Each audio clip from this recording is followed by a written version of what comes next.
Araw ng linggo nang magkayayaan kami na kumain sa labas na magkakaibigan. Dahil 2 OFW na kaibigan namin ang dumating. Halos hindi ko na nga maalala kung kailan uli kami huling na kumpleto. At ngayon nga na naging biglaan ang ganap namin, hindi na naman kami kumpleto, ang dami na namang wala. 2 lang talaga kaming babae ni Mau sa circle of friends namin dito sa lugar namin. Hindi na rin naman kasi iba sa amin yung mga kaibigan naming lalaki dahil magkakamag-anak kami, magkababata, magkaka-churchmate. Kaya no choice na, kami na rin ang mga naging magkakaibigan. Same location lang din ito ng pinagkainan namin ng mga high school friends ko nung nagkita-kita kami.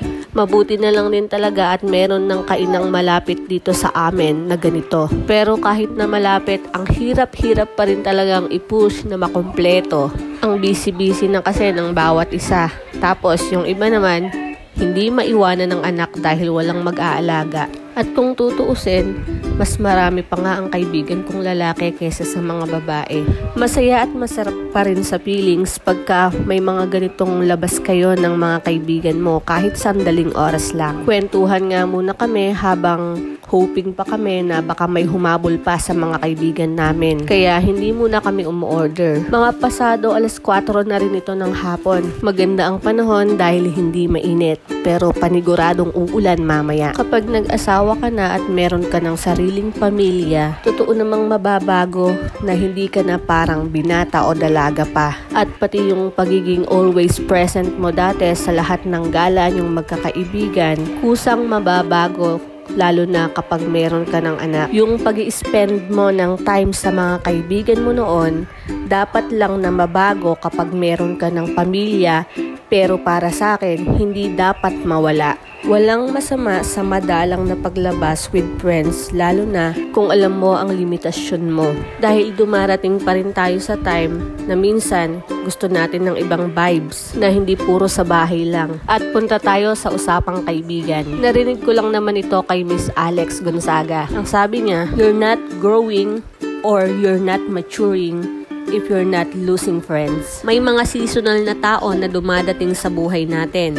Meron kang magiging kaibigan na hindi pang habang buhay dahil yung time niya sa pagbibigay ng friendship sa'yo is hanggang doon na lang. At sa bawat kaibigan na nakikilala natin, laging for a reason and for a lesson. Kaya kung mapapansin nyo, meron tayong mga naging kaibigan nung bata pero hindi na natin kaibigan ngayon. O kaya naman, kaibigan natin nung college pero hanggang college lang, hindi na naituloy. At meron din naman tayong mga na-outgrow na friendship.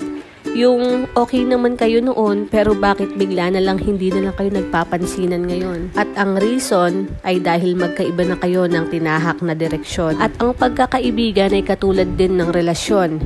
Give and take ang dapat. At ang pinaka-importante sa lahat, lalo na sa panahon ngayon, kailangan maging wise ka sa pagpili ng mga kakaibiganin mo. At sino nga ba sila?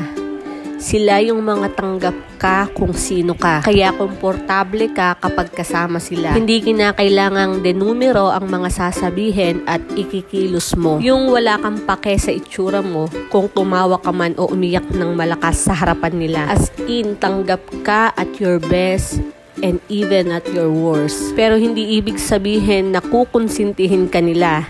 Dahil ang totoong kaibigan, pinapakinggan muna ang side mo. At kapag may nakitang mali sa'yo, sasabihin sa'yo hindi para saktan ka, kundi para itama ka. Hanggang dito na lang muna. Next time ulit. Bye for now.